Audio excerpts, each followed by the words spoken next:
Hello everyone, welcome to Crescendo Classes. I am Vrishket, co-founder and faculty of Mathematics and Crescendo Classes.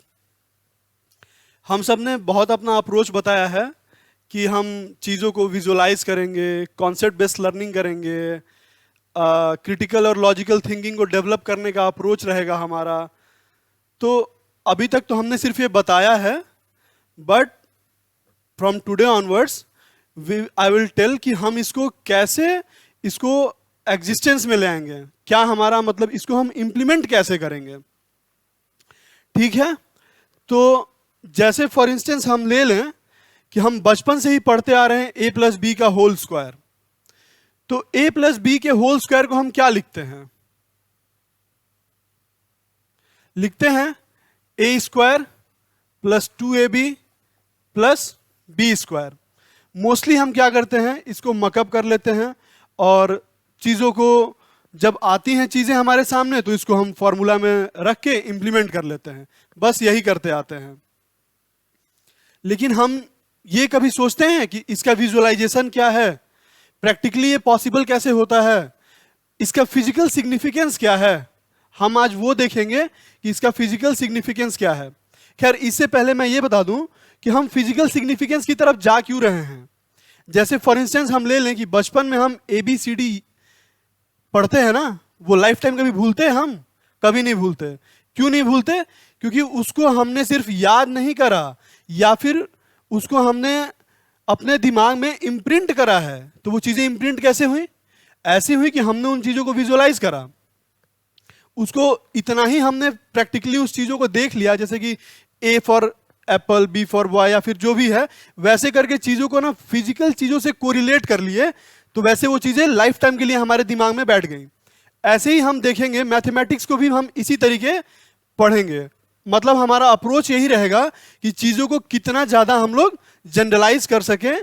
Generalise तो करेंगे ही, उसका हम लोग significance समझ सकें कि कैसे हम लोग इस चीजों को प्रैक्टिकली कर पा रहे हैं. तो हम लोग एक छोटा सा एग्जांपल आज लेते हैं कि a प्लस बी का होल स्क्वायर. तो इसको हम लोग, इसका प्रैक्टिकल सिग्निफिकेंस क्या है, फिजिकल सिग्निफिकेंस क्या है इसका, तो इसको हम आइए इसको हम लोग समझते हैं कि क्या है. तो इसके लिए हम क्या करें कि since it's a square, here we have to find the square of a plus b, so we will take a square.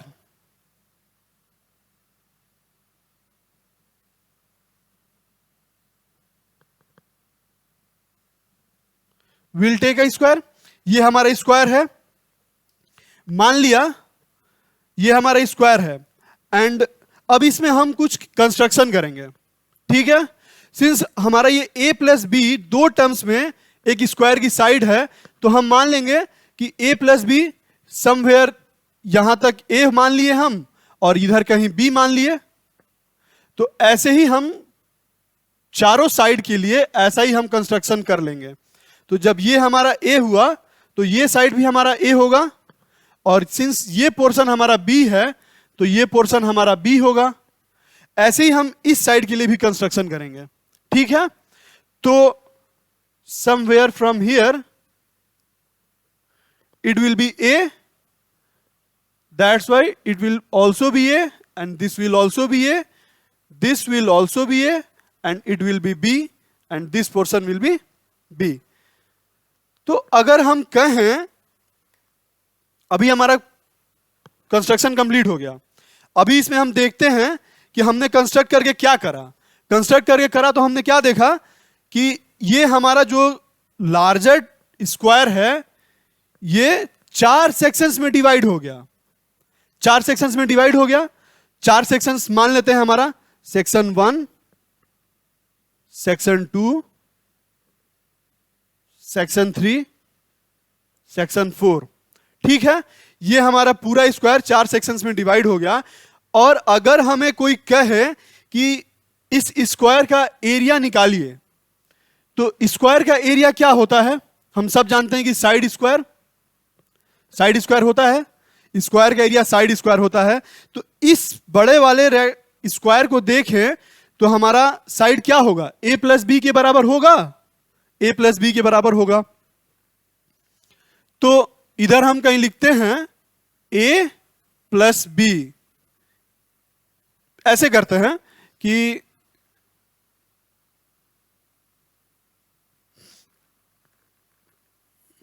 Area of square, larger square,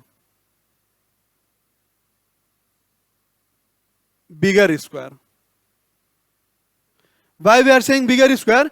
Because in this, when we will see the section 1, matlab portion 1 of the figure, we will see that the sides of the portion 1 are A and A. So this will also be a square, but it will be smaller. That's why I am saying the bigger square. What will be the area of bigger square? It will be A plus B whole square. A plus B whole square, because the sides of the bigger square is A and B. A plus B. Getting? So, what we can write for this?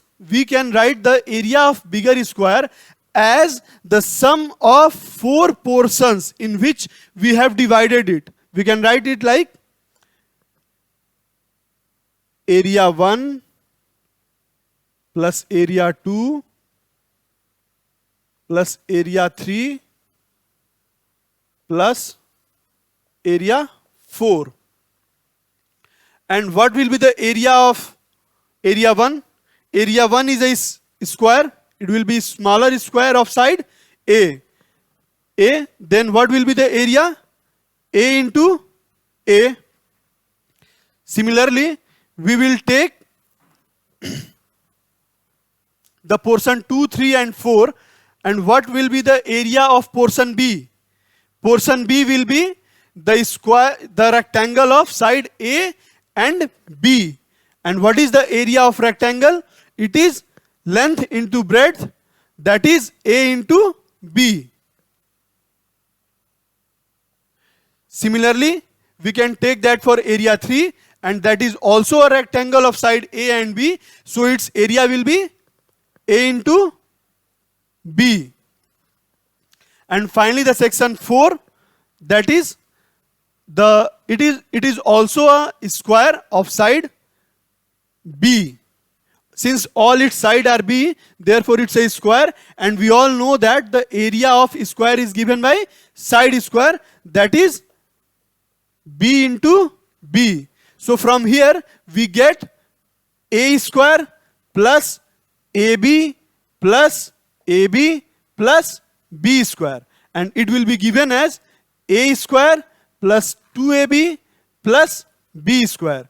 Therefore, A plus B whole square can be given as A square plus 2AB plus B square. See, this is the practical approach towards the A plus B whole square, and this is how we get this. This is the meaning, the practically how A plus B whole square can be implemented. This is the way we are getting A plus B whole square. Similarly, we can find the other formulas like this, and this is the practical representation of A plus B.